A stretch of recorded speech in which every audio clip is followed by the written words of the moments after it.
Hi, Usha. My biggest challenge with time management is getting distracted by messages.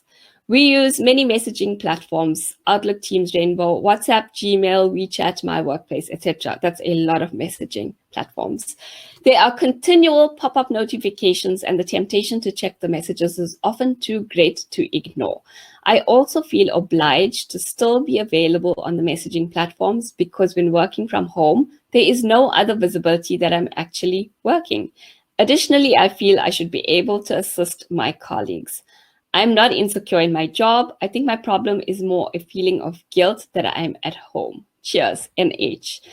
NH, you're putting quite a few things on the plate here. Let's work through them one at a time. First, distractions. One of my pet peeves is distractions. So on my laptop, there are no pop-ups that will tell me there's an email, or my husband actually loaded Bitdefender for me last night because our whatever you call this internet, the security app expired and he needed to put a new one in, and Bitdefender now started popping up notifications on the side of my screen.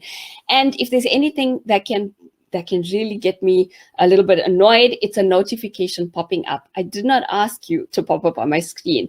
And when a notification pops up on your screen, it is an invasion of your time. It's an invasion of your attention. And the last thing we need is for our attention to be invaded and impacted negatively by anything. So a pop-up message anywhere, a bell that's ringing, a little ping that's going off, that is an invasion of your attention, and there's no room for that. So if you want to say, I'm a tyrant of my time, well, the one thing you need to do is to get all of those invasions and shut them down. They have no place in your life. So if something's really urgent, people know, and you can teach your teams and train your colleagues this way. If something's burning and it's urgent and you need an answer for me right now, then pick up the phone and dial my number. If the phone rings, I will hear it. Any other notifications that are coming are silenced, because in a day, I'm going to go through notifications and messages from 10 to 11, and then again from 3 to 4 p.m. or half an hour every hour, or half an hour every 2 hours. I don't know the volume of messages that you're going through or how urgent they are, that they actually need to be addressed that quickly. If people need you, if your team needs you, they've got access to you on the phone. But people are not on the other side of a computer unless we've trained them in this way to expect that when they send you a message, you're going to get an instantaneous response.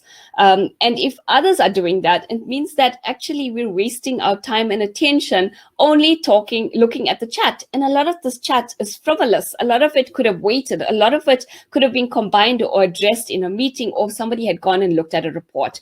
And if you don't respond instantaneously, they will probably go and look at the report to start with.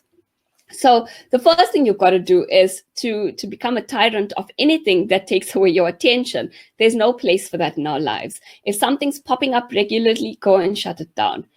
There's actually no room for that. And then teach people that in terms of the messaging, I will look at it at a certain point in the day, and they'll learn that automatically because they'll see that a certain point in the day is when they're getting replies to messages from you. But also teach them if something's urgent, they need to pick up the phone and phone you. So there's one place that they can reach you urgently. Everything else needs to wait. And then also try and look at it and say, how can I streamline where I'm getting most of my messages? And if people learn that they can engage with you best on a certain platform, then eventually they'll start engaging you best on that platform. And if we can try to reduce and streamline the number of platforms we're using, even better in terms of managing our attention and the distractions that are coming with it. So when we talk about notifications, you turn them off. There's no place for notifications in our life. That is something that is impacting us. It's coming and it's stealing our time. It's saying, hey, look at me. I don't want to look at you right now.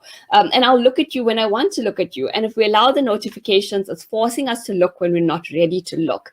And it's our power to control what we're looking at when we're looking at it. So take back your power there. If you're a tyrant of your time, you're going to do this. And you'll make sure that you stick to it and you teach others to get it done as well. And then this whole thing about a feeling of guilt when I'm working at home.